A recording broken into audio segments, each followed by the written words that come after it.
নমস্কার, আমি জ্যোতিষতন্ত্র পি কুমার বলছি মন্ত্রের যন্ত্র থেকে। আমি এর আগে ব্রহ্মাণ্ড পুরাণের অনেক আলোচনা আপনাদের সামনে করে গেছি।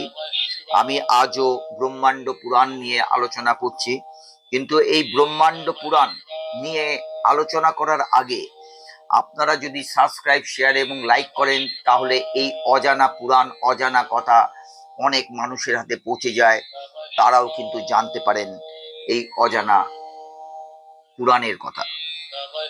আমি গত ব্রহ্মাণ্ড পুরাণে বলেছিলাম যে নারায়ণ এই নিখিল বিশ্ব ব্যপ্ত করে বিরাজ করেছেন, আবার এই জগৎ স্রষ্টা হলেন দেব মহেশ্বর।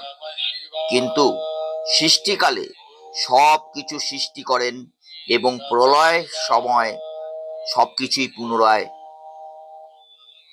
গ্রহণ করেন। তারপর থেকে সেই নৈমিষারণ্য তপবনবাসী ঋষিরা সূতের কাছে জানতে চাইলেন সেই অদ্ভুত কর্মা মাহাত্ম ঋষিদের সত্র যজ্ঞ কোথায় হয়েছিল, যজ্ঞ সম্পূর্ণ হতে কতদিন সময় লেগেছিল, আর কিভাবেই বা তা অনুষ্ঠিত হয়েছিল। তারা আরো জানতে চাইলেন, আর বায়ুই বা কিভাবে তাদের কাছে পুরাণ কথা বলেছিলেন। বর্ষসূত, আমাদের অত্যন্ত কৌতূহল হচ্ছে, তুমি আমাদের কাছে সবকিছু বিস্তারিত ভাবে বলো। ঋষি গর্ভের এই আন্তরিক আগ্রহ দেখে সুত তার স্বভাব সিদ্ধ শুভ ভাষণে বললেন, হে বীরবিন্দ, সেই নৈমিষারণ্যবাসী ঋষিরা যে স্থানে এই উত্তম সত্র যজ্ঞটি অনুষ্ঠিত করেছিলেন, ওই পবিত্র যজ্ঞটি যতকাল চলেছিল এবং যেভাবে চলেছিল সবই আমাদের সমীপে আনুপূর্বিক ভিত্তিতে করেছিল। আপনারা মন দিয়ে শুনুন।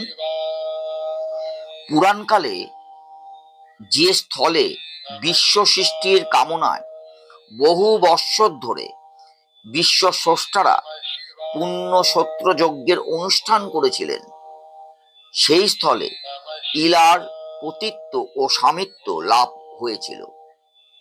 যে স্থলে বুদ্ধিমান মহাতেজা যমসত্র যজ্ঞা অনুষ্ঠান করেছিলেন, ভ্রমণরত ধর্মচক্রের নেমি বিচ্ছিন্ন সেই স্থান সর্বমুনি পূজিত নমিষ নামে প্রসিদ্ধ লাভ করেছিল। এই স্থলের মহিমা শেষ হবার নয়। এই স্থানে ওপর দিয়েই সিদ্ধচরণ সেবিকা পুণ্য গোমতী প্রবাহিত হয়েছে।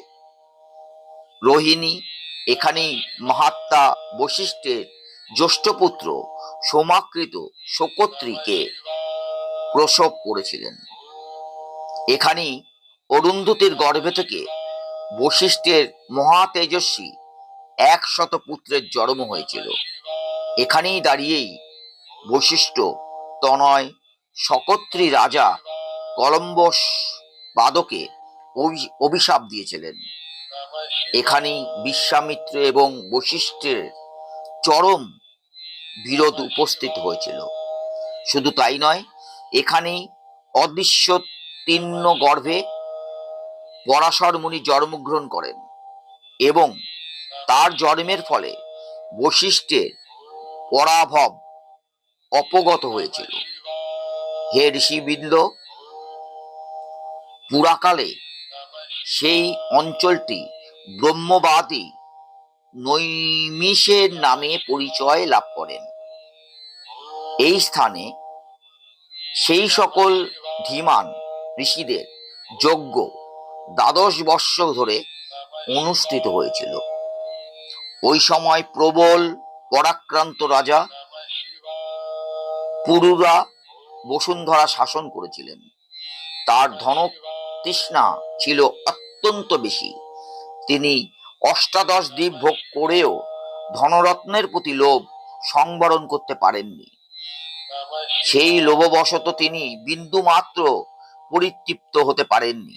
অবশেষে দেবহূতি দ্বারা প্রেরিত হয়ে উর্বশী তাকে পতিত্বে বরণ করেন।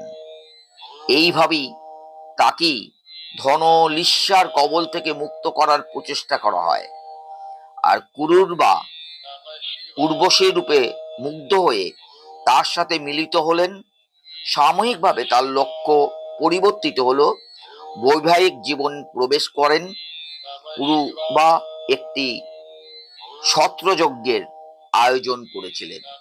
আমি পরবর্তীকালে